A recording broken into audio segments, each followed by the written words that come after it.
Princeton. 2 o'clock in the morning. The building slept as if it were a cathedral of silence. Long corridors carried the faint scent of floor polish and chalk dust, echoes of a day's work left behind. Portraits of old professors watched from their wooden frames, eyes stern yet distant, as though guarding secrets too heavy for daylight. Walter Miller pushed his mop cart slowly across the tiled floor. His back was bent, his coat patched at the elbows, and his breath rose in thin clouds. Behind him, almost weightless in his steps, padded a boy of 7. Noah clutched a spiral notebook to his chest, as if it were both shield and compass. The scarf around his neck still smelled faintly of his late mother's soap, a mixture of lavender and something too humble to be named. "Stay close," Walter whispered, glancing back. "If anyone asks, you're only a shadow." Noah grinned, a quick flicker of mischief. "Then I'll be the kind of shadow that can read." At the end of the hall stood the door most people never opened, the seminar room of the mathematics department, a door whispered about like a threshold into another world. Walter held the key. Not because he was a scholar, but because even ivory towers need clean floors. He hesitated only a moment before turning the lock. The old hinges sighed as though they too had secrets. Inside, the room glowed in muted yellow light. 3 blackboards stretched from floor to ceiling, wheels allowing them to roll and reveal more layers beneath. And there, written in white strokes of chalk, were lines of symbols, mysterious rivers of meaning that only a few on earth could follow. Across the top, in bold letters, Hartley Wells Conjecture. Noah stopped breathing for a moment. He had never seen a board so alive.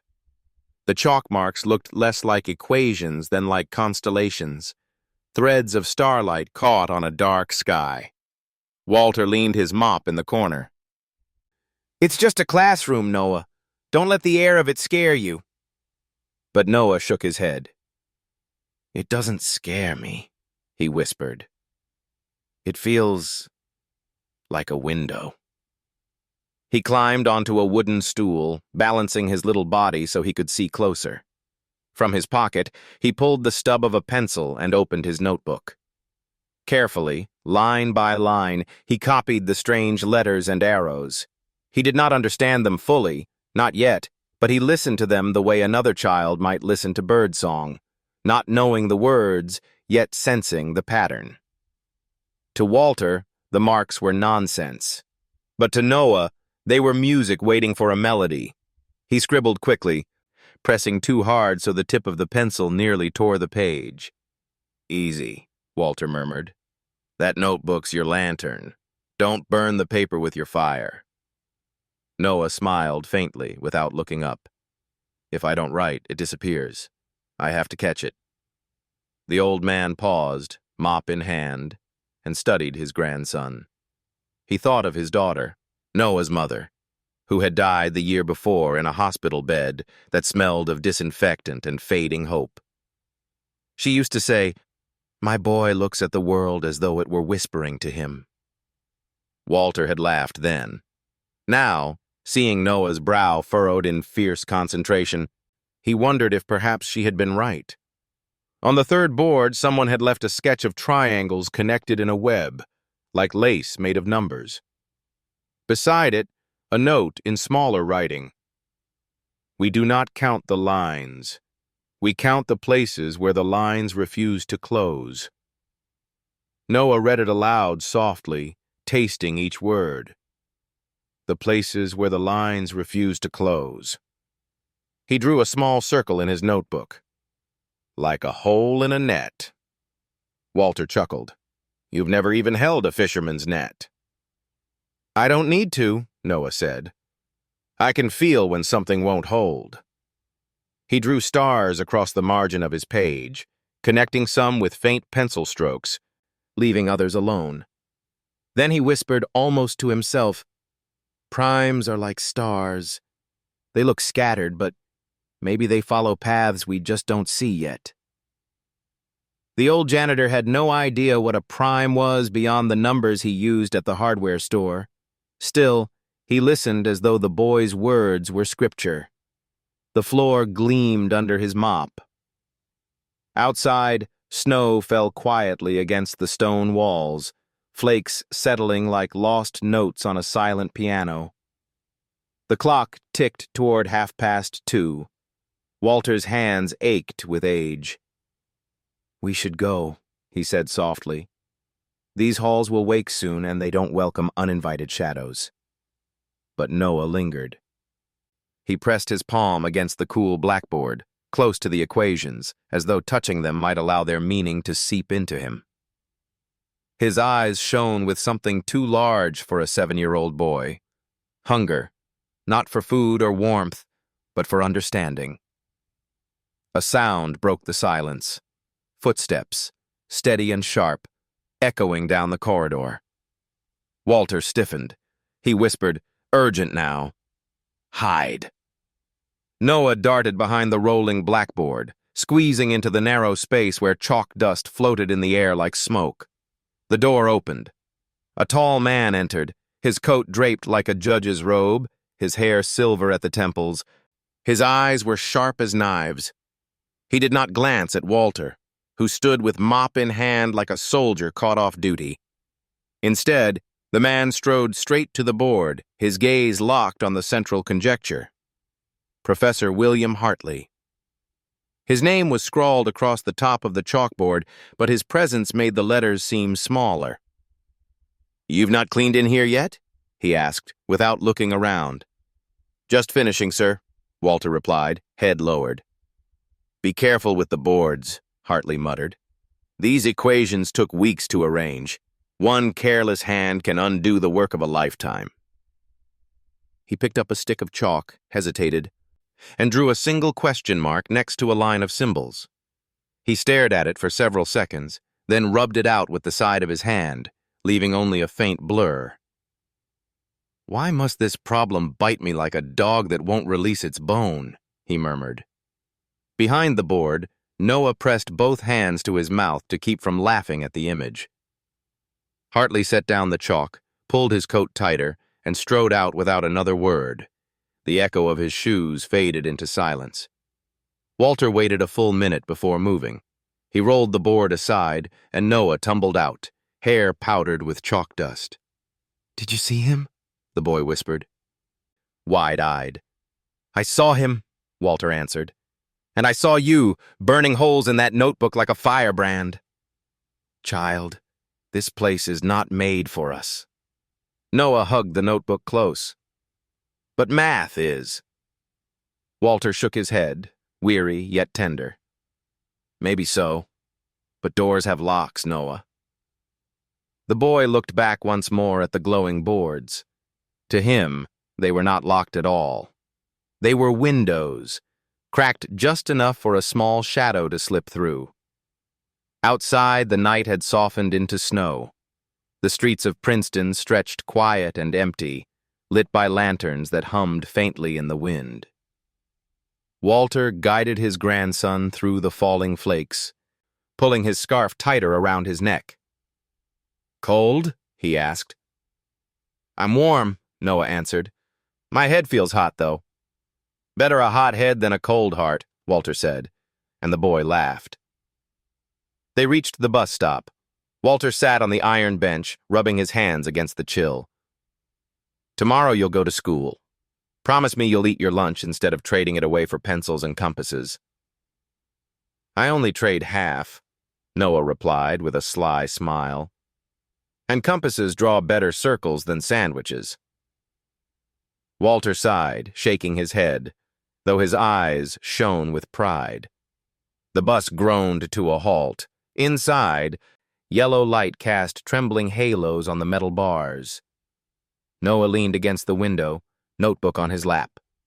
Princeton slid away behind them, stone towers swallowed by night. He opened to the page filled with chalk-like scribbles and, with a child's solemnity, added one last sentence. "One day, I will find the right way to connect the stars." He closed the book, placed his small hand over his grandfather's weathered one, and listened to the rhythm of their two hearts, steady, imperfect, but together. Outside, the snow kept falling, soft and endless. Inside, a boy carried a secret, not of equations, not of glory, but of wonder. And in his heart, as the bus rumbled toward the poorer streets of Trenton, he thought, mathematics belongs to everyone, even if they never let you through the door. Morning came slowly to Trenton. It was not the kind of morning that poured golden light through tall windows. It was the gray kind, where clouds hung low and train whistles carried further than birdsong. In the small apartment above the laundromat, heat pipes clanged like tired soldiers and paint peeled from the corners of the ceiling. This was home to Noah and his grandfather. 2 rooms, 1 thin mattress, and a kitchen too small for more than a single chair. On the windowsill, an old radio hummed static between stations. Yet if you stepped inside, you would not see emptiness. You would see towers. They were not of stone or brick, but of paper. Stacks of library cast-offs, textbooks with broken spines, yellowed magazines, notebooks half filled by other hands, rose from the floor like walls of a hidden fortress. Between them ran narrow paths that Noah had carved out, tunnels where a small boy could crawl and dream. He called it his castle. To others it looked like clutter, but to him each page was a brick, each diagram a stained glass window. Walter often shook his head at the sight. One day, Noah, these piles will tumble down on you. But the boy would only grin. Then I'll build them back taller. At night, when the cold pressed hardest against the thin walls, Walter would pull the mattress close to the radiator, and Noah would retreat into his fortress. By flashlight, he would read until his eyes blurred. Sometimes it was fairy tales. Sometimes it was dusty volumes on algebra, geometry, or astronomy, books too advanced for him, but not too advanced for his imagination. He didn't need to solve the problems. He only needed to feel their rhythm, as if each equation were a poem written in a secret language. It was in this paper fortress that Noah began to ask questions that startled even Walter. One winter evening, the boy looked up from a book on constellations. "Grandpa," he asked, "why are stars scattered? Did someone throw them like seeds? Or is there an order we can't see?" Walter set down his cup of weak tea. He was a man who had fixed pipes, scrubbed floors, and folded laundry for 60 years. The universe was something he had only looked at from porches and parking lots. Yet he answered carefully, as though the boy deserved a cathedral's worth of truth.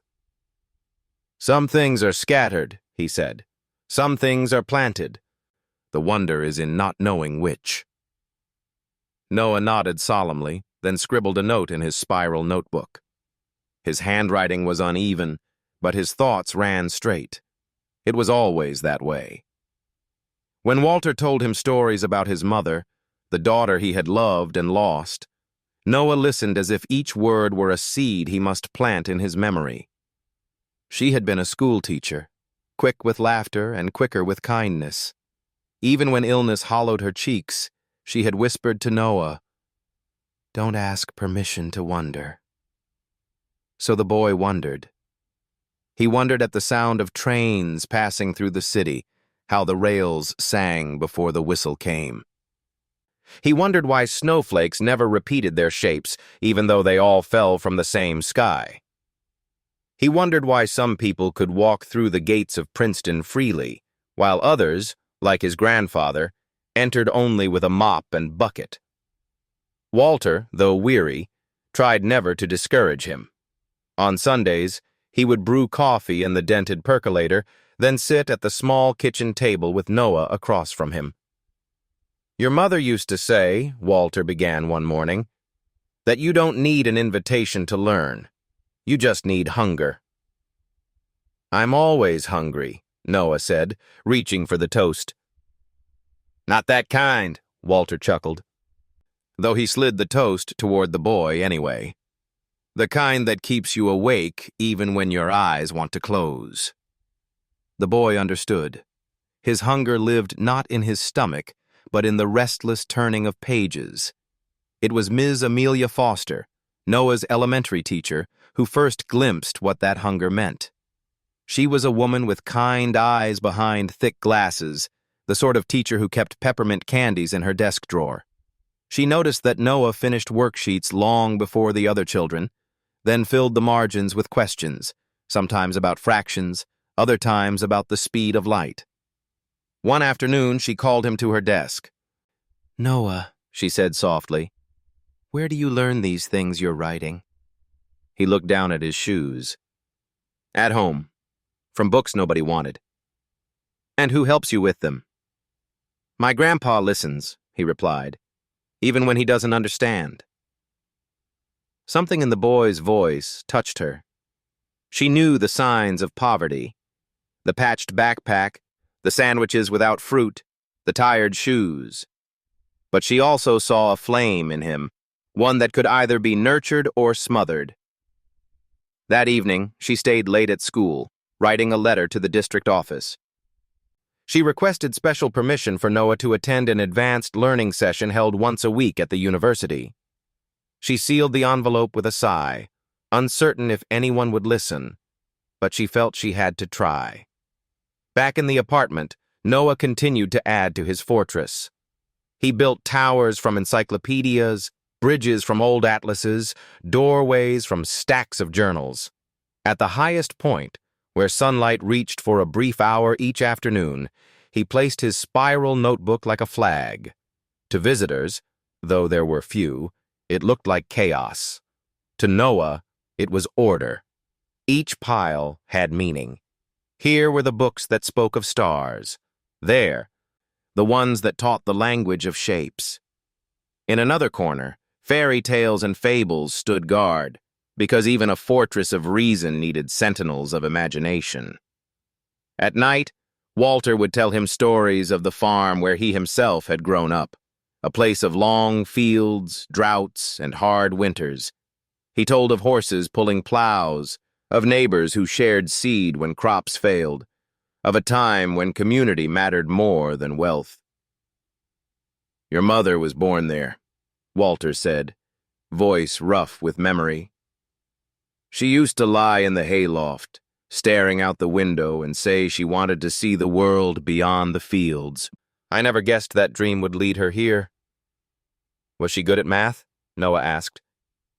"She was good at kindness," Walter replied. "That's harder." The boy pressed his cheek against the pillow and whispered, "Then I want to be good at both." Snow fell outside, muffling the city's harshness. Within the fortress of paper, the boy dreamed, not of riches or escape, but of patterns hidden beneath the ordinary. He did not yet know the names of the doors closed to him, nor the weight of the keys he would one day need. All he knew was that the world spoke, and he must listen. In the gray dawn, Walter rose to go to work, shoulders already aching. He looked at the sleeping child, half buried in books, and felt a mixture of fear and hope. Fear because life was merciless to the poor. Hope because even in this shabby apartment he saw something shining. He pulled the blanket higher over Noah's shoulders and whispered a promise into the quiet room. "Your mind will carry you further than my hands ever could." And somewhere in the fortress of paper, as sunlight touched the notebook flag at the top, the boy stirred. His eyes opened slowly, and before even stretching his arms, he reached for a pencil. The hunger had not slept at all. The letter arrived on a Tuesday, tucked in the folds of Noah's homework folder. Ms. Foster had slipped it there with a careful hand, as if it were a seed she dared not crush. The envelope bore the seal of Princeton's outreach program. Inside, printed words confirmed what her heart already knew. Noah Miller was invited to attend a weekly enrichment session at the university. When Walter read the letter aloud at the kitchen table, his voice trembled. "They want you," he whispered, as if afraid the words might vanish if spoken too loud. You, Noah. Not the son of a janitor, not the grandson of a farmhand. Just you. Noah's eyes widened. Will they let me touch the blackboards? Walter chuckled, though tears pricked his eyes. I think they'll expect it of you. The first morning Noah walked through the gates of Princeton in daylight, he clutched his spiral notebook like a shield. The stone archways loomed, carved with centuries of ambition. Students hurried past with coffee cups and laptops, their voices carrying fragments of arguments about experiments, essays, deadlines. To Noah, it was a forest of giants, and he was the only child who had wandered too far inside. Ms. Foster walked beside him, her hand steady on his shoulder. Remember, you belong here, she said softly. Even if no one else sees it yet. The classroom was larger than any Noah had known. Sunlight poured through tall windows, spilling across long tables. At the front stood a young lecturer, his sleeves rolled up, chalk dust already clinging to his fingertips. Around the room sat 20 students, teenagers from other schools, each older, taller, more polished. They turned to look at Noah, a boy of 7 with patched shoes and a notebook scrawled in pencil. Whispers passed among them. Is he lost? One girl murmured. He's just a kid, another said. Noah slid into the back row, pulling the chair closer to the table as if to disappear. The lecturer began to speak about patterns in numbers, drawing neat symbols on the board. The older students scribbled quickly. Noah, though nervous, followed each gesture with sharp eyes. He wrote in his notebook, not the lecturer's exact words, but the thoughts they sparked in him. Stars, nets, doors, hidden bridges. When the class ended, some of the teenagers gathered their bags with a glance in his direction, a mixture of curiosity and dismissal. A boy with a varsity jacket laughed quietly. Brilliance doesn't come from janitors' closets, he muttered, too loud to be an accident. Noah heard. He bent lower over his notebook, pretending to erase a line. Ms. Foster, standing at the door, caught the words too. Her jaw tightened, but she said nothing, knowing battles must sometimes be chosen with care. That night, back in the apartment, Noah said little over dinner. Walter noticed. What's wrong, Shadow? He asked gently. They think I don't belong, Noah whispered. Because of you. Because of me. Walter set down his fork, his hands rough from a lifetime of work. Listen to me, Noah. Belonging isn't something they give you like a permission slip. It's something you carry right here. He tapped the boy's chest. They can't take it away. But what if they laugh? Then you keep writing. Laughter fades. Pages last. Noah nodded, though doubt still weighed his small shoulders. Later, in his fortress of paper, he opened the notebook again. He wrote across the top of a new page, Even shadows can learn. Then he filled the rest with sketches, circles, arrows, fragments of thought. His pencil scratched deep, as if carving his place into the world. Weeks passed. Each Saturday, Noah returned to Princeton. He sat in the back, quiet as ever, yet the lecturers began to notice. When questions were posed, his small hand would rise hesitantly. His answers were never rehearsed. They came out simple, almost childlike, but they carried a clarity that startled. One afternoon, after Noah explained a problem using an image of stars in a net, a young teaching assistant leaned down to Ms. Foster. Where did he learn to think like that? She smiled faintly. He listens differently. Still, not everyone welcomed him. Professor William Hartley, the same man whose chalkboards Noah had once glimpsed in secret, passed by the classroom one day. He paused at the doorway, eyes narrowing on the boy scribbling furiously in his notebook. This is a program for scholars, Hartley said, his tone sharp enough to slice the air. Not for children. Brilliance does not come from janitors' closets. The room fell silent. Noah froze, his pencil mid-stroke. Ms. Foster stepped forward, her voice firm but measured. Brilliance comes where it chooses, Professor. Sometimes from closets, sometimes from castles made of paper. Hartley's lips tightened. He turned on his heel and left, the echo of his shoes lingering like an accusation. Noah sat still, staring at the chalkboard, his cheeks burning. Yet when he opened his notebook later, he wrote steadily. He refused to let Hartley's words settle like dust. Each page became his quiet defiance. At home, Walter listened as Noah read aloud fragments from his notes. He didn't understand the diagrams, but he listened with reverence. The boy's voice carried a rhythm, as if numbers and shapes were stories waiting to be told. "You know what I hear?" Walter said after one long evening. "I hear music. I can't follow the tune, but I know it's music all the same." Noah smiled faintly, then pressed the pencil harder to the page. He was beginning to see something, just a flicker, like the first glimmer of dawn, that connected the scattered stars, the broken nets, the chalkboard constellations. It wasn't a proof, not yet. It was only a feeling. But sometimes, feelings are where all journeys begin. And so, in the paper fortress of Trenton, amid the hum of old radiators and the far-off whistle of trains, a child of 7 wrote into his notebook, line after line, as if refusing to let the world close its door on him. He would not ask permission. He would not wait for belonging to be granted. He would belong by writing, by wondering, by never letting the pencil rest. Winter thickened around Trenton. Snow clung to telephone wires like pale ropes, and the Delaware River moved under a gray skin of ice.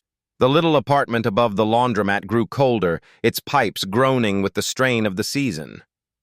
Yet inside Noah's paper fortress, the boy felt a different kind of warmth, a quiet fire that came not from the radiator, but from the restless turning of thought. One evening, while Walter stirred soup on the stove, Noah sat cross-legged on the floor with his spiral notebook open. He drew circles, then lines between them, then more circles branching outward. To anyone else, it looked like the doodles of a child. But to Noah, it was a kind of map.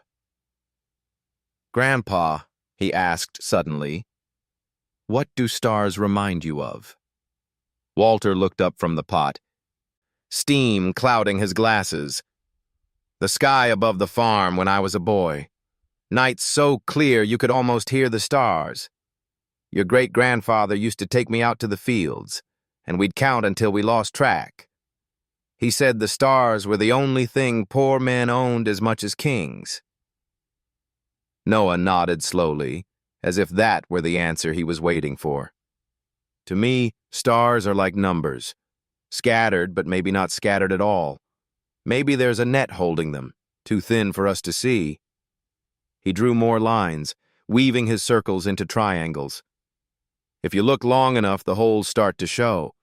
And if the holes aren't too big, the net doesn't break." Walter set down the spoon, leaning heavily on the counter.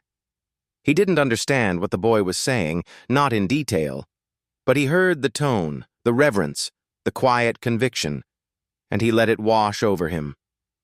If you see nets in the stars, then you should keep drawing them. Someday the holes will tell their story. Noah smiled, bent his head, and drew on. At school, Ms. Foster noticed the change. During lessons, Noah still finished worksheets in half the time of his classmates, but now he spent the rest sketching odd diagrams, circles, loops, tangled webs. She leaned over his desk one afternoon and whispered, "What are these, Noah?"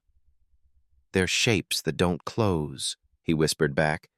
"If you stretch them right, they make bigger shapes. And if the holes don't go away, then you know something about the whole picture." Ms. Foster blinked. "That sounds complicated." Noah shook his head. "It's like sewing. If you miss a stitch, the fabric has a hole. I'm just counting the holes." She straightened, struck by how gently he had explained something she barely grasped.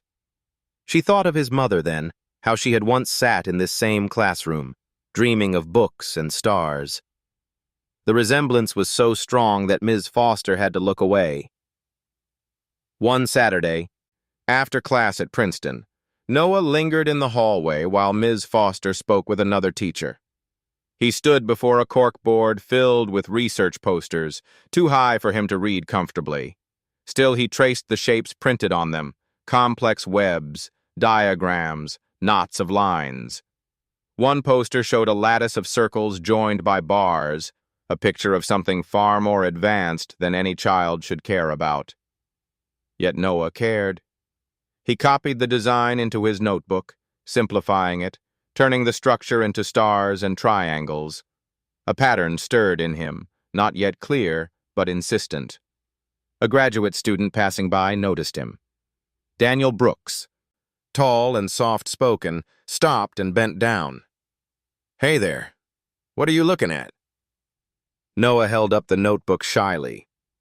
"I don't know what it's called, but it looks like the sky when you connect the stars." Daniel studied the drawing, surprised.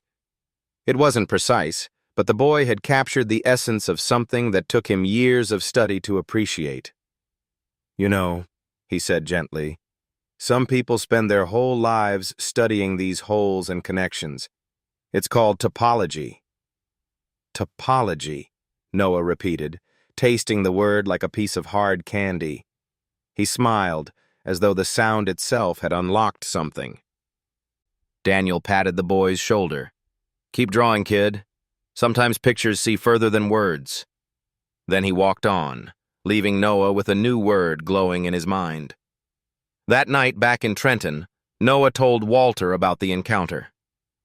"Topology," he said proudly, writing the word across a fresh page.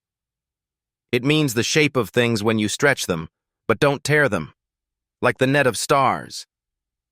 Walter nodded, though the word was foreign on his tongue. "If that's what it means, then your grandmother practiced topology every time she mended socks. She stretched them, patched the holes, but never tore them apart." Noah laughed, delighted by the comparison. "Then she was a topologist." "Best one I ever knew," Walter said, smiling softly at the memory. Days turned into weeks. The diagrams in Noah's notebook grew more intricate, his pencil darting like a bird building a nest. Sometimes he explained his thoughts to Walter, who listened with the patience of a man who had learned that love was more important than understanding. One evening, Noah held up a page full of triangles linked in a circle. "If the holes don't stay forever, then the net is strong. That's what I saw in Professor Hartley's board. Maybe the holes shrink if you build enough triangles." Walter studied the page as if it were a map to buried treasure. "Do the holes talk back to you?" he asked with a twinkle. Noah nodded seriously. "They say, 'We're not empty. We're part of the shape.'" The old man leaned back, letting the boy's words sink into the silence. He thought of his daughter again, how she had spoken of wonder as if it were a birthright. Perhaps it was. Perhaps her son had inherited more than her eyes. Outside, snow fell steadily, blanketing the street in white. Inside, the paper fortress grew taller, its towers pressing closer to the ceiling. And in the center of it all, a boy of 7 scribbled furiously, chasing patterns most men never glimpsed. What he did not yet know was that the patterns he felt, stars in nets, holes that refused to close, were already pointing toward the great problem that haunted Princeton's halls. He was too young to call it by name, but old enough to sense its outline, like the faint shadow of a mountain waiting beyond the horizon. Noah closed his notebook at last, pressing his hand to the cover as though sealing a promise. He looked at his grandfather, who had dozed off in the chair, his chin resting on his chest. "Good night, Grandpa," he whispered. And in the stillness of that winter night, a spark glowed quietly in the dark. A spark of topology, yes, but more than that. A spark of hope. The thaw came late that year. In Trenton, snow turned to gray slush along the sidewalks, and the laundromat downstairs rattled with the constant hum of dryers. For Noah, winter had passed not in seasons, but in pages. His notebook had grown thick, its edges frayed, its margins crowded with stars, nets, and holes that refused to close. One Saturday morning, while Walter scrubbed the kitchen sink and Noah perched on the windowsill sketching, Ms. Foster arrived at the apartment. She carried a small envelope in her hand, her breath still clouding from the walk. "There's going to be an announcement," she said, pulling up a chair. "Professor Hartley himself, a lecture at Princeton. They say he will reveal a prize, money, recognition, for whoever can solve the great problem he's been chasing." Walter wiped his hands on a towel. "A prize?" $1 million, Ms. Foster whispered, as though the number itself were fragile. The room fell silent. For a moment, even the pipes stopped their clanging. Noah looked up from his notebook, eyes wide. $1 million? For an answer? Not just any answer, Ms. Foster said. The problem is older than you, Noah. 20 years of the finest minds at work, and still no one has solved it. Walter frowned. Then what chance does a boy of 7 have? Ms. Foster smiled softly, glancing at Noah. The same chance any of them ever had. The chance to see differently. The day of the lecture, the public library in Trenton set up a live stream. The screen flickered with Princeton's seal, then cleared to show the inside of a grand hall. Noah sat on a wooden chair near the front, his notebook open across his knees. Around him, townspeople gathered. Teachers, retired factory workers, children curious about the promise of treasure. On the stage stood Professor Hartley, tall and commanding. He spoke with the authority of a man accustomed to applause. "For 2 decades, he began, this conjecture has resisted the brightest of us. But today I declare a challenge. $1 million will go to the mind that delivers a proof." Murmurs rippled through the library audience. Hartley raised a hand. "But let me be clear, this is not for amateurs. It is not for dabblers, and certainly not for children. Great problems require pedigree, discipline, and years of training. They are not solved in janitors' closets or paper forts." Walter stiffened in his chair. Ms. Foster's lips pressed tight. Noah, though, did not flinch. His eyes stayed fixed on the chalkboard behind Hartley. For in his excitement, the professor had left a slide too long on the screen, a fragment of a diagram that Noah recognized. A triangle connected to a circle, a hole patched by a smaller net, something he had drawn in his notebook weeks ago. Noah's pencil flew across the page. He sketched the same pattern, only simpler, clearer. His hand shook with the force of it. He whispered to himself, though no one heard, "I've seen this before. It fits." When the lecture ended, applause thundered in the hall across town. In the library, people shook their heads, marveling at the size of the prize, the boldness of the challenge. Some left talking of what $1 million could buy. But Noah stayed seated, staring at the page he had just drawn. It was as though the lines glowed. Ms. Foster touched his shoulder. "Are you all right, Noah?" He looked up at her, his face set with an expression too old for 7 years. "I will solve it," he said quietly, "even if I'm only 7. That night, Walter found him at the kitchen table long past bedtime. The single lamp threw a small circle of light over the fortress of paper. Noah's notebook lay open, his pencil smudged against his fingers. "You should sleep, Shadow," Walter said gently. "I can't," Noah whispered, eyes burning with fatigue yet bright with fire. "It's in my head, like a song that won't stop playing." Walter sighed, lowering himself into the chair beside him. "I don't understand the song, but I see it's real for you." Noah leaned against his grandfather's arm. "Do you think Mom would have believed me?" Walter's throat tightened.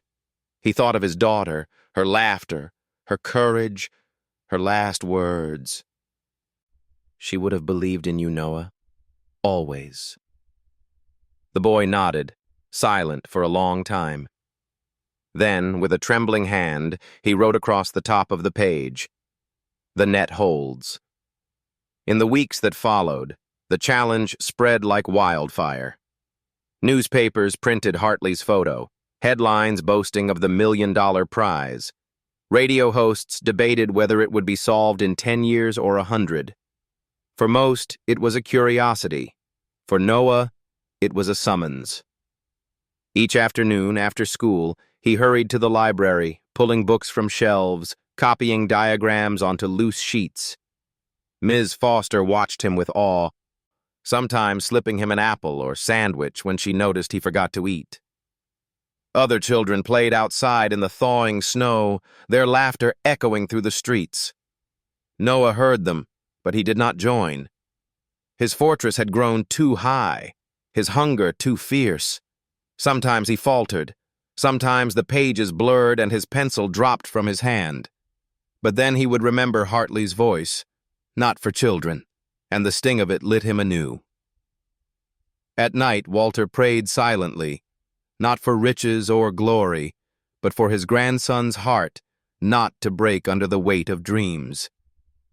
He watched the boy's thin shoulders hunched over the notebook, and he feared, yet he hoped. For what else was there, if not to hope?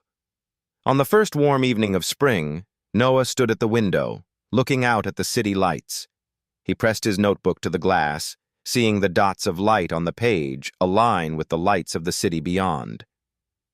"They're not scattered," he whispered to himself. "They're waiting." And with that, he turned back to the table, sharpened his pencil, and began again. The challenge had been made. The door had been slammed. But Noah carried his key in the quiet determination of a child who refused to stop listening to the music of the world.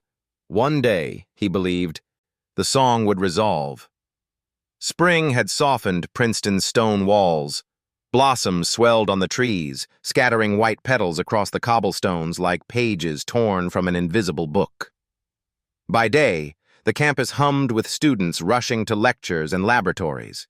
By night, the towers stood in silence, their windows lit only here and there by sleepless minds. It was on such a night that Noah returned. He had carried the idea for weeks, heavy as a secret he could not contain. His notebook was filling with patterns, circles stitched together, holes patched by triangles, stars connected by nets. He felt closer than ever to something unnamed, and the pull toward the forbidden boards of Princeton grew irresistible. Walter, weary from his evening shift, had dozed in the chair by the radiator. Noah kissed his grandfather's cheek softly, then slipped into his shoes. With his notebook pressed against his chest, he left the apartment and stepped into the quiet streets. The bus ride felt like a pilgrimage. Street lamps bent their light into long, lonely pools as the city receded. When the gates of Princeton rose ahead, iron and stone, Noah's heart pounded. He slipped through behind a group of graduate students, unnoticed, his small frame swallowed by their chatter. Fine Hall stood waiting, solemn and vast. The janitor's key was no longer his ally, but courage lent him passage. He found an unlocked side door, pushed it open, and crept inside. The seminar room was just as he remembered. Blackboards tall as cliffs, chalk trays littered with white dust, the faint scent of ink and paper. A single lamp burned low, leaving most of the room in shadow. Noah climbed onto a chair, then onto a table, until he stood level with the board. He pulled a stick of chalk from the tray. It felt heavy in his hand, heavier than his pencil, as if charged with the weight of every mind that had written before him. For a long moment he only stared. His small reflection shone faintly in the glossy surface. Then, with a breath that trembled but did not break, he began to write. Not words, not solutions, but fragments of his thought, Stars drawn as points, triangles linking them, arrows looping around holes. He whispered as he wrote, as if coaxing the chalk into speech. If the net holds, if the holes close, then the stars are not scattered. The board filled slowly with his child's script, some lines crooked, some faint. Yet there was a rhythm to it, like a song hummed in the dark. For the first time, Noah felt what it meant to be unafraid, not because the fear was gone, but because the fire in him was stronger. The door slammed open. Noah jumped, the chalk dropping from his hand and snapping in two. Professor William Hartley strode in, his coat trailing behind him like a cloak of judgment. His eyes landed on the board, then on the small figure standing before it. For a heartbeat, disbelief froze him. Then anger flared. "What is this?" he thundered. "Who dares defile my board?" Noah tried to speak, but his throat closed. Hartley advanced, pointing at the chalk marks. "This is vandalism, not mathematics." "Do you think you can scribble childish drawings on 20 years of work? Out! Out at once!" He reached for the phone on the wall, pressing the button with a fury that rattled the room. "Security! Now!" Noah shrank back, clutching his notebook to his chest. His legs trembled, but he stood his ground. Within minutes, 2 guards appeared at the door. Hartley gestured sharply. "Remove him, and make sure the janitor who brought him here never steps inside again." At that moment, another figure entered. A woman with silver streaks in her hair, her eyes sharp yet kind. Dr. Catherine Wells, head of the department, had heard the commotion and come to investigate. "What's going on here?" she asked calmly, her gaze sweeping the room. Hartley turned to her, indignant. "I found a child defacing our work. Miller's grandson. This is intolerable." Dr. Wells's eyes fell on the board. She stepped closer, narrowing her gaze. The chalk marks were crude, uneven, yet something about them halted her breath. The child had not written nonsense. He had drawn a pattern she recognized, a simple outline of a structure that even her colleagues had struggled to picture so clearly. She looked at Noah, his small hands trembling around his notebook. "Did you write this?" Noah nodded, unable to speak. Hartley scoffed. "A coincidence! A child's doodles! Don't indulge it, Catherine." But Dr. Wells did not look away. For a long moment, the room held its breath. Finally, she said softly, "Not all doors should be locked forever, William." Hartley's face flushed red. "You cannot be serious." "I am," she interrupted. Her tone was calm, but steel lay beneath it. "I've taught long enough to know when a child sees what others cannot. You may call it vandalism. I call it vision." The guards hesitated, unsure. Dr. Wells turned to Noah. "You should go home for tonight, child. But do not stop drawing." Noah nodded quickly, tears shining in his eyes. He clutched his notebook tighter and slipped past the guards, heart pounding. Behind him, Hartley's voice rose again, furious and wounded. "If this department falls to children and dreamers, we will lose all credibility." Dr. Wells answered quietly, "Or perhaps we will find it again." Outside, the night was cool, the campus hushed. Noah walked quickly toward the gate, his small steps echoing on the cobblestones. His chest still shook from fear, yet something deeper pulsed beneath it. A strange, steady calm. For in that room, even in the face of anger and dismissal, someone had seen him. Someone had looked at his crooked chalk marks and not laughed. At the bus stop, he sat on the bench, notebook open on his lap. His hands trembled, but he wrote anyway. "Fear is just a shadow. The chalk remembers." The bus arrived, its doors sighing open. Noah climbed aboard, taking a seat by the window. As the lights of Princeton slid away, he pressed his forehead to the glass and whispered, "I won't stop. not even if they close every door. The city lights flickered like stars beyond the glass, waiting to be connected. After the night at Princeton, Noah could not sleep the same way. Fear lingered, Hartley's voice booming, the threat of doors slamming forever. But something else lingered too. The look in Dr. Wells's eyes. She had seen him. For a child who lived in the margins, that glimpse of recognition was enough to kindle a fire. So Noah wrote. Days blurred into nights, and nights into days. The fortress of paper grew into a labyrinth. Pencils wore down to nubs, pages filled with diagrams, loops, nets, stars, broken circles patched by triangles. Sometimes his handwriting slipped into jagged lines from exhaustion, but still he pressed on. He forgot to eat. He forgot to rest. The only thing he remembered was the rhythm of his thoughts. Walter tried to coax him back. Shadow, you'll burn yourself out. But Noah only whispered, if I stop, the song disappears. At school, Ms. Foster saw the change. His eyes were ringed with sleeplessness, his small hands stained with pencil dust. One afternoon, when the class filed out to recess, she called him to her desk. Noah, she said gently, show me your notebook. He hesitated, then placed it in her hands. She opened it carefully, as though handling glass.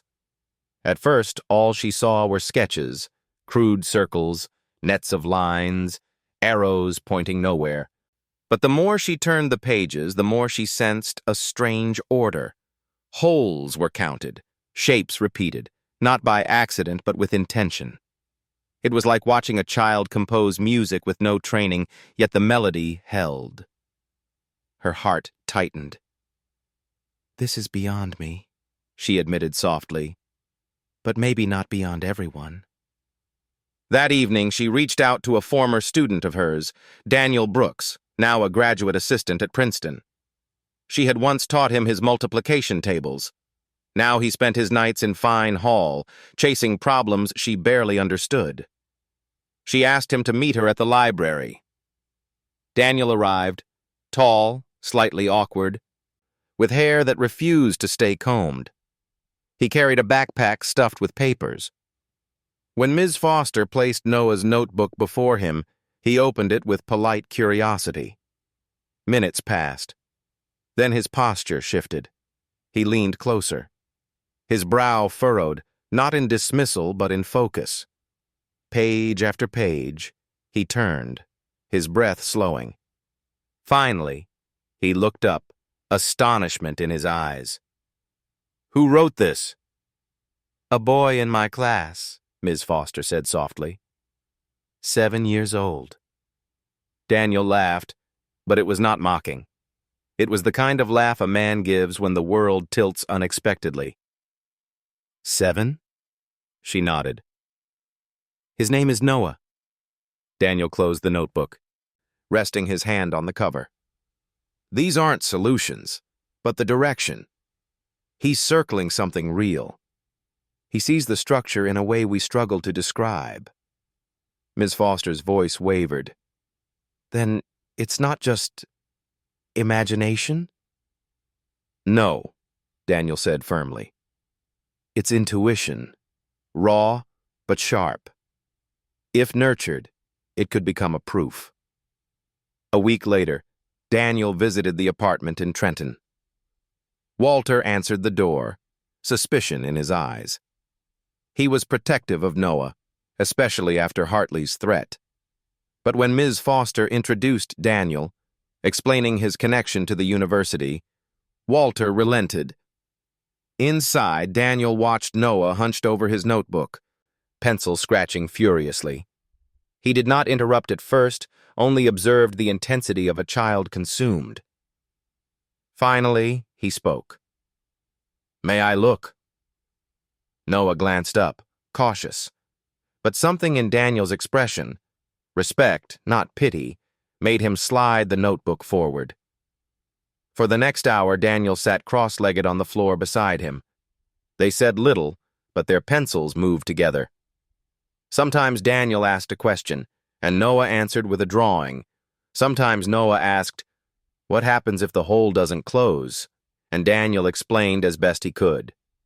By the end, the boy's notebook was joined by Daniel's pages, a conversation written in graphite. Walter, watching from the kitchen doorway, felt his heart ease for the first time in months. Someone else could carry part of the weight now. Together, Ms. Foster and Daniel began shaping Noah's work into something more formal. Daniel explained the standards of academic writing, definitions, lemmas, the slow scaffolding of logic. Noah listened, patient but restless. "Can't I just draw the picture?" he asked once. "You can," Daniel said kindly, "but the world needs words to follow your path." So Noah learned to balance both, the simplicity of his drawings and the careful discipline of explanation. His notebook filled with not just sketches, but sentences. Childlike at first, then steadier, like steps learning to cross a bridge. News of Hartley's challenge still echoed. Newspapers reminded the world of the $1 million prize, and scholars debated in journals. Hartley himself spoke at conferences, dismissing the possibility of outsiders ever reaching the proof. "Children may dream," he said in one interview, "but mathematics is not a playground." Noah heard those words on the radio. His hands clenched, but his resolve deepened. He whispered to himself, "Then let me be the child who builds the playground." One evening, after hours of work, Noah collapsed into Walter's lap. His small body trembled with fatigue. "Grandpa," he murmured, "why do doors always close on us?" Walter stroked his hair, voice thick with love. "Because people are afraid of what they don't expect. But remember, Noah, locks were made by men. Keys can be made too." The boy drifted to sleep, his notebook slipping from his hands. Walter picked it up, stared at the strange drawings, and whispered to the absent daughter he still mourned, "He is your light. I will keep him burning." In the shadows of Trenton, in the fortress of paper and pencil shavings, a child pressed closer to the heart of a problem that had resisted the world. He did not yet know if the proof would ever be his, but he knew one thing with certainty: he would not stop listening to the song. For even in fear, even in hunger, even in exhaustion, his pencil moved. And in its movement, hope lived. The summons came on university letterhead, crisp as winter light. A special colloquium, closed to the public, convened by the department to discuss an unexpected manuscript, submitted under the guidance of Daniel Brooks, and endorsed for preliminary review by Dr. Catherine Wells. The date was set for a late afternoon when Princeton's lawns lay green again, and the trees wore small flames of leaf. Walter ironed Noah's shirt with the solemnity of a sacrament. He had only the one iron, a dented thing with a frayed cord, and he moved it slow across the cloth as if smoothing a frightened bird. "You don't have to speak," he said, voice steadying itself. "Let the grown-ups do the shouting." Noah nodded, then surprised them both. "I'm not afraid of shouting. I'm afraid of being invisible." Ms. Foster arrived with a tin of oatmeal cookies and a worry she tried to hide.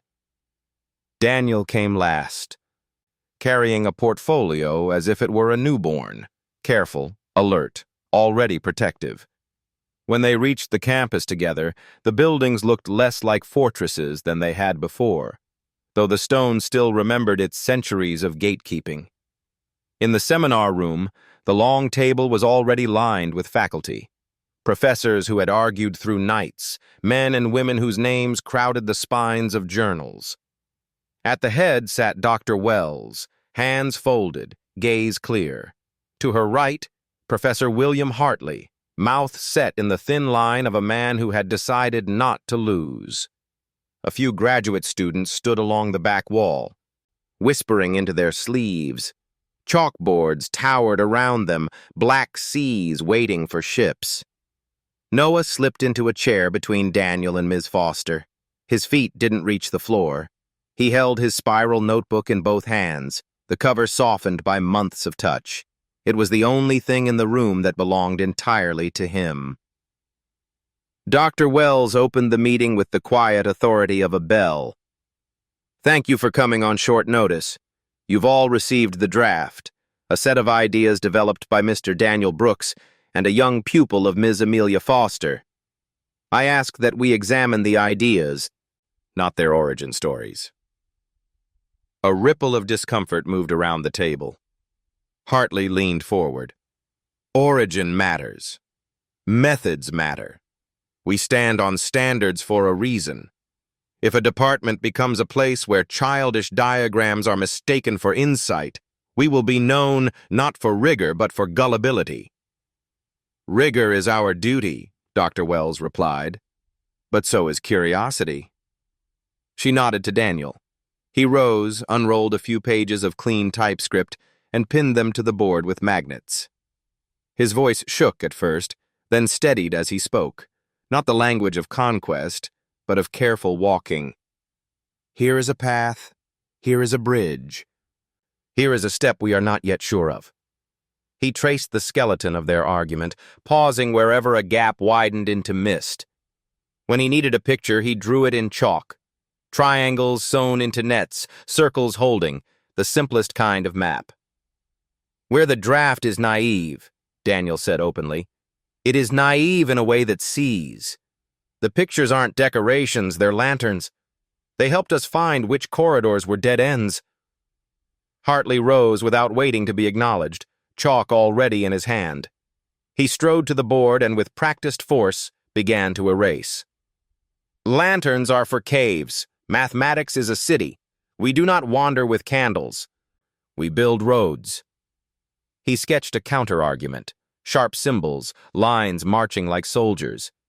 He spoke rapidly, flipping through familiar phrases, summoning the comfort of mastery. "Here, where they patch a hole with a triangle, pure metaphor. Here, where they assume the net holds, non sequitur. And here," he circled an implication with the vehemence of a verdict, "they smuggle in what they need to prove." He turned, pleased with his tightening snare, and aimed the final blow at the smallest person in the room. "This is what happens when we mistake appetite for achievement. It is charming that a child is interested. It is dangerous that adults are." Silence pressed on the windows. Noah looked down. The letters on his notebook cover blurred. Ms. Foster's hand found his shoulder. Walter's fingers were white around the brim of his cap. Then Dr. Wells, who had watched not the chalk but the boy's face, said, "Mr. Hartley, may I try something?" Without waiting, she crossed to the board and, beside the fresh thicket of symbols, drew 3 points and a triangle. Her chalk moved with a teacher's patience. "Indulge me. Suppose these aren't decorations but instructions. Suppose the picture says, 'Don't force a door, move the wall.'" A few professors frowned, but they leaned in. She continued, "If one insists on pushing here," she tapped Hartley's circled step, "one meets resistance. If instead we change how we see the room, if we walk around, what looked like a wall becomes a hallway." She set the chalk down. "I do not claim the proof is finished. I do claim the direction is not foolish." A soft cough sounded near the door. Heads turned. A new figure had appeared, modest suit, gentle posture, a presence both unassuming and unmistakable. The room recognized him almost as one mind does a melody. Professor Terence Tao, visiting for a public lecture in another building, drawn by rumor to this smaller storm. "Forgive the intrusion," Tao said, his voice quiet, Australian vowels rounding the edges. "May I sit?" He did not take the head of the table. He found an empty chair near the wall, as if to say he was here to listen first. Dr. Wells summarized in a few sentences. Daniel, flushed, handed over a spare copy of the draft. Tao read with the attention of someone who believes attention is sacred. When he reached the pages where words gave way to pictures, his mouth curved, less a smile than the recognition of a familiar courage. Hartley folded his arms. "We are being sentimental," he muttered. Tao looked up, thoughtful. "Sentimentality is thinking you understand because you feel. This," he lifted the pages lightly, "is feeling that helps you understand. Different species." He rose and approached the board, scanning what Hartley had written. "Your objections are standard, Professor. They should be made. But there is a habit among us to dismiss pictures too quickly. We forget that many proofs begin as pictures we are ashamed to admit we drew." He turned, eyes falling at last to Noah. "Did you draw the first pictures?" Noah swallowed. "Yes, sir." "Would you show me how you would explain this step to someone who doesn't know the words?" Noah's throat tightened. He felt everyone watching, their credentials, their decades, their doubt. He slid off his chair. The chalk in his fingers felt fragile as ice. He drew 3 stars. "If you push on this door," he tapped the gap Hartley had circled, "it won't open because the door isn't real. The room is. If you add a stitch here, a thin line completing a triangle, you stop thinking about doors at all. The wall dissolves." He stepped back, cheeks flushed. He hadn't said proof. He had said only how it felt, a shift, a turn, a dissolving. Tao stood very still, then nodded once, as if to himself. "Perspective change," he said softly.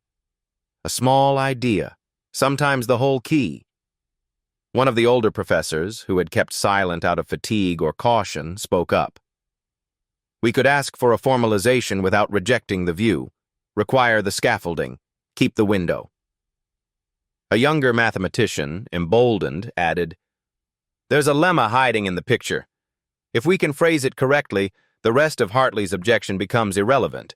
He's pushing where no door is." Hartley's jaw worked. "We are charmed by metaphors," he said, but his voice had lost a little of its iron.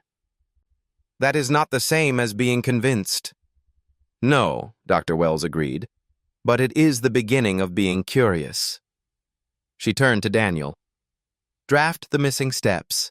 Phrase the window as a lemma. Bring it back in a week." "Of course," Daniel said, almost breathless with relief and responsibility.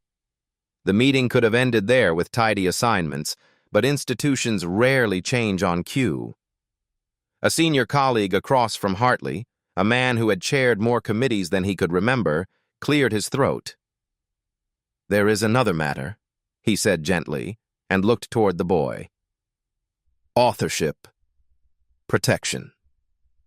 Ms. Foster answered before anyone else could. "Protect him as you would any child. Put an adult name beside his if the world needs a shield, but do not erase him." She placed her hand on Noah's back, and it felt like the most fearless act in the room. Tao, already gathering his notes, spoke once more. "Mathematics has a way of humbling the proud and lifting the small. I have seen great minds surprised by simple truths, and simple drawings grow into theorems that feed generations. You have something here. Build it carefully." He inclined his head to Noah. "Keep drawing." He left as quietly as he'd come. The echo of the door was gentle. Like a page turning, people stood. Papers were shuffled. The storm rearranged itself into weather. Some faces still held skepticism, some newly held light, and some, like Hartley's, wore the unsettled expression of a man who had leaned on a wall that was suddenly air. Walter rose too, and for a second seemed not to know what to do with his cap.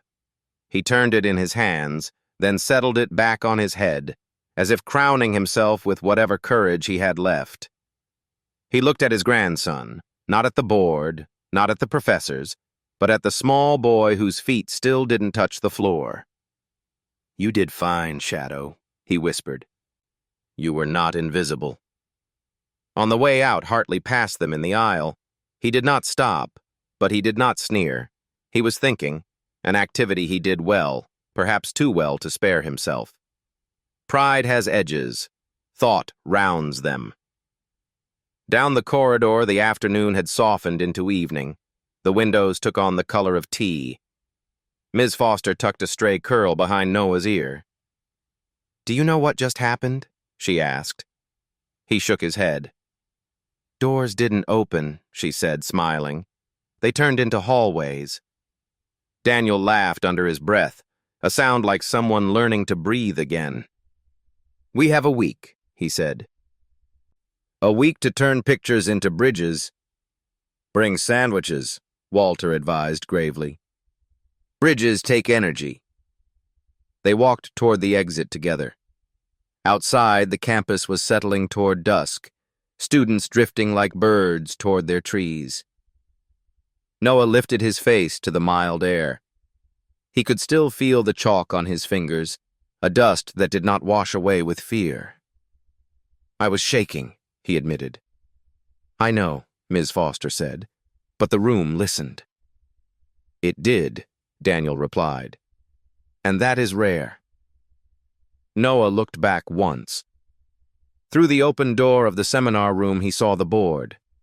Hartley's dense symbols, Dr. Wells's simple triangle, and his own small stars at the margin. For the first time, the mixture did not frighten him. It looked exactly like what it was, the beginning of something that might one day be called a proof, or perhaps simply a story of how people learned to see. They stepped into the evening. The bells began to ring the hour, one consonant after another, as if the university itself were counting, and for once, counting not who belonged, but what was becoming possible. The days that followed the council meeting were filled with a new kind of labor, not the solitary scratching of a child's pencil in the shadows, but the measured rhythm of collaboration.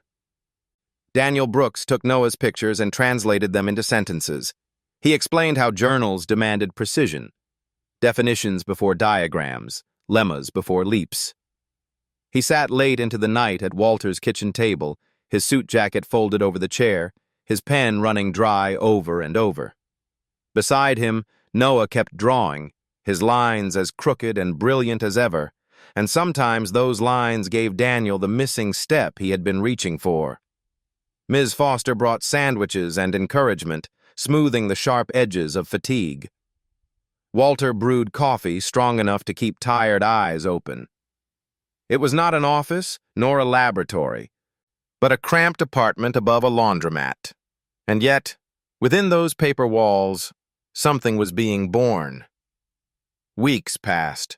The draft grew longer, its language steadier. The diagrams that had once looked like doodles now sat beside carefully worded arguments, each supporting the other. At last, with trembling hands, Daniel pressed send.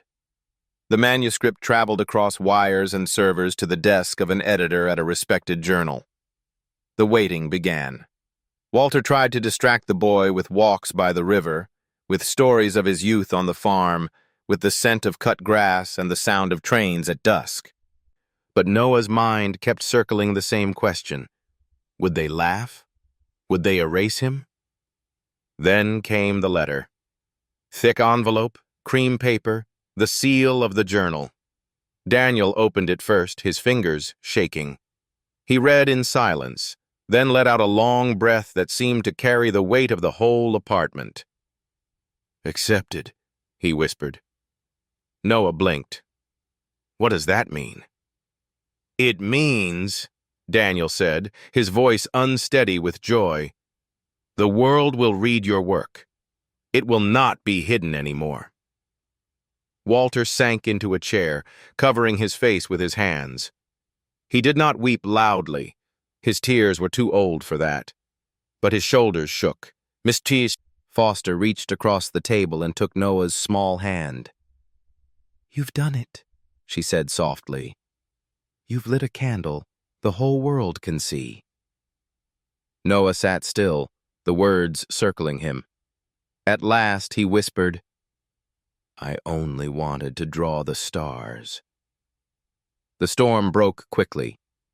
Newspapers seized the story. 7-year-old from Trenton cracks Princeton conjecture. Reporters crowded the laundromat downstairs, shouting questions through the thin walls. Cameras flashed outside the schoolyard fence. The city hummed with the tale of a boy genius who had risen from poverty to topple the pride of Princeton. But Noah did not feel like a conqueror. Fame tasted like noise, not music.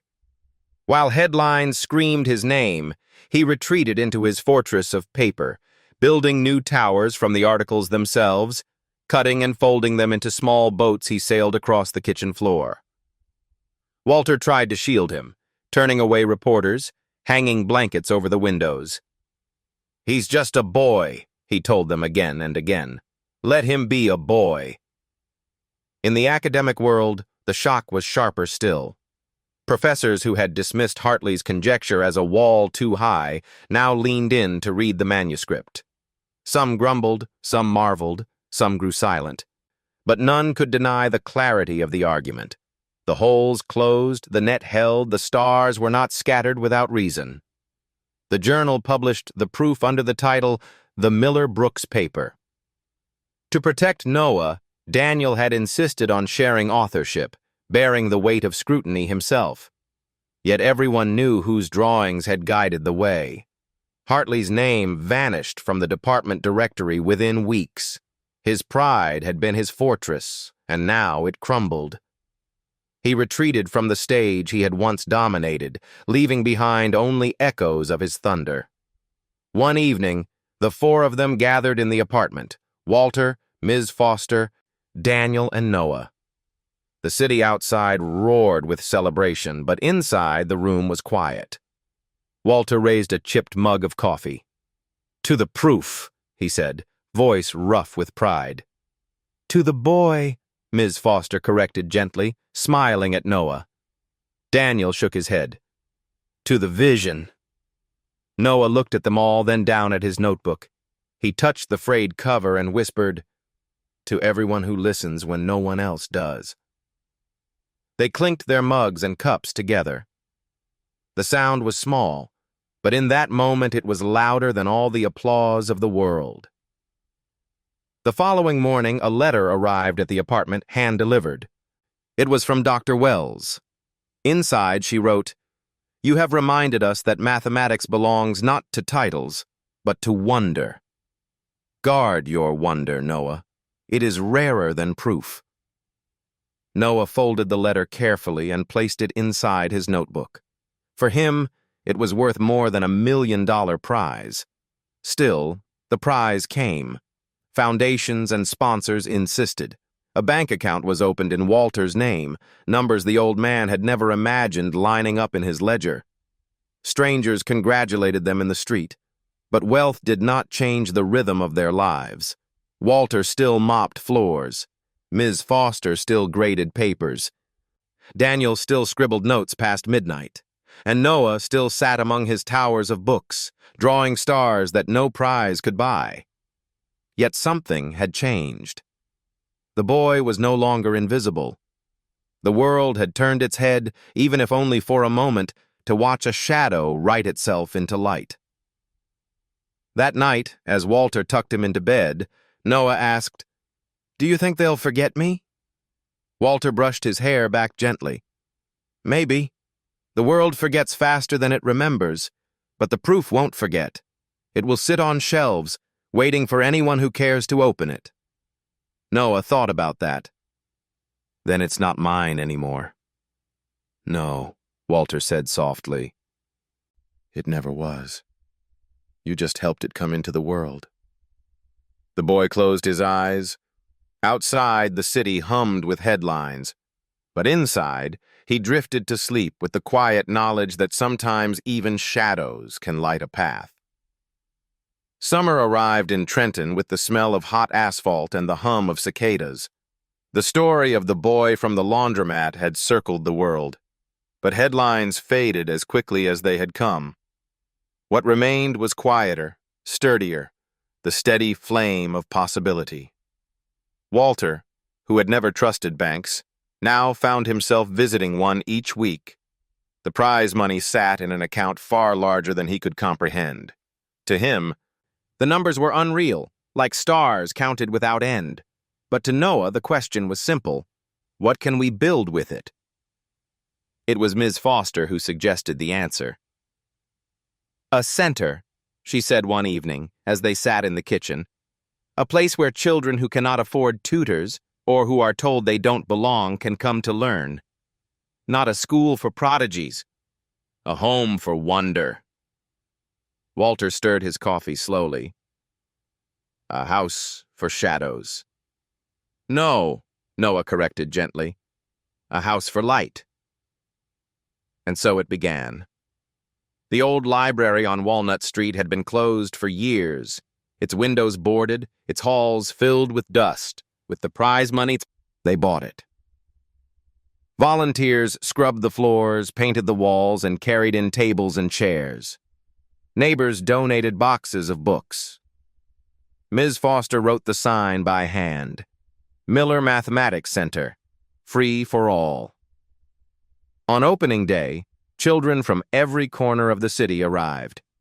Some came barefoot, some carrying backpacks patched with tape, some shy, some loud. Walter stood at the door, greeting each one as though they were royalty. "Welcome," he said to every child, tipping his cap. "The light is yours." Inside, Daniel prepared chalkboards and worksheets, but Noah had other plans. He gathered the children around a table and poured out a jar of buttons, string, and marbles. "Math isn't only numbers," he told them. "It's games. It's stories. It's how stars know where to stand." The children laughed as they tied strings into shapes, counted marbles, and guessed patterns in the buttons. They did not know they were practicing geometry. They only knew they were playing.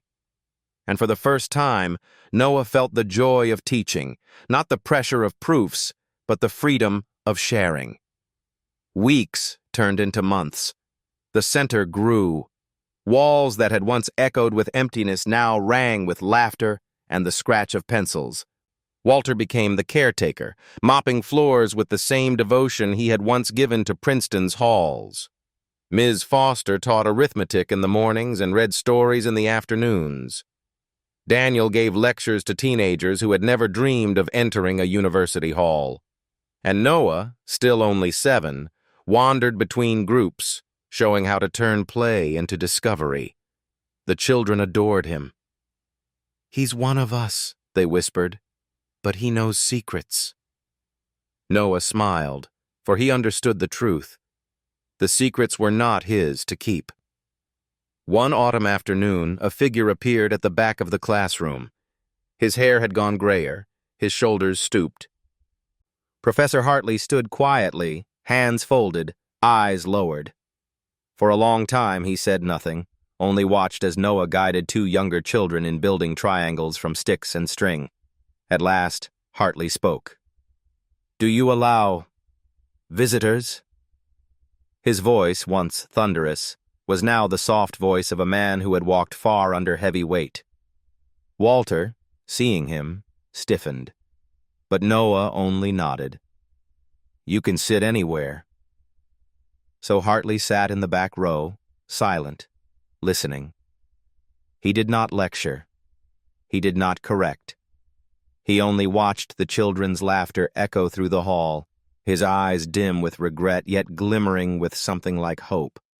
That evening, as the sun lowered, Noah took a piece of chalk and wrote across the board in big, uneven letters, "Impossible is just another word for not yet solved."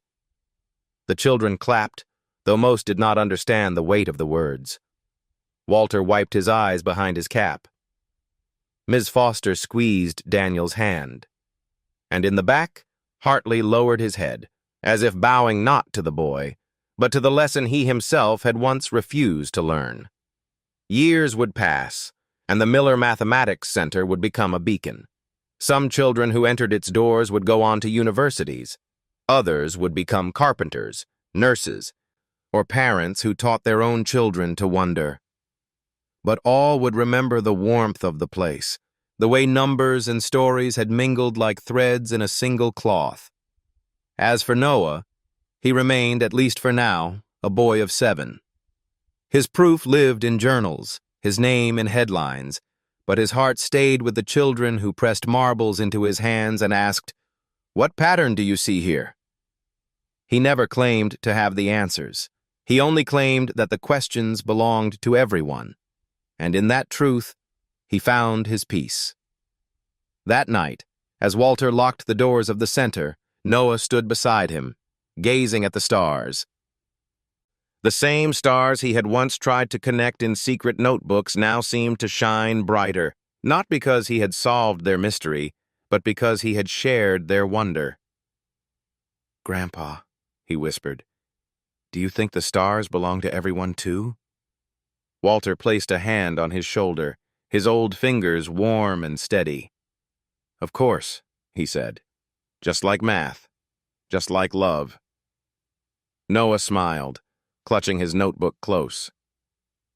The fortress of paper had become a house of light.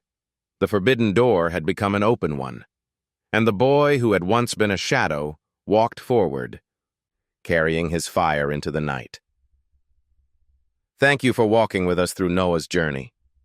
This story was not about genius, but about love that listens and wonder that refuses to be locked away. May it remind us all, knowledge belongs to everyone, and light is brightest when shared.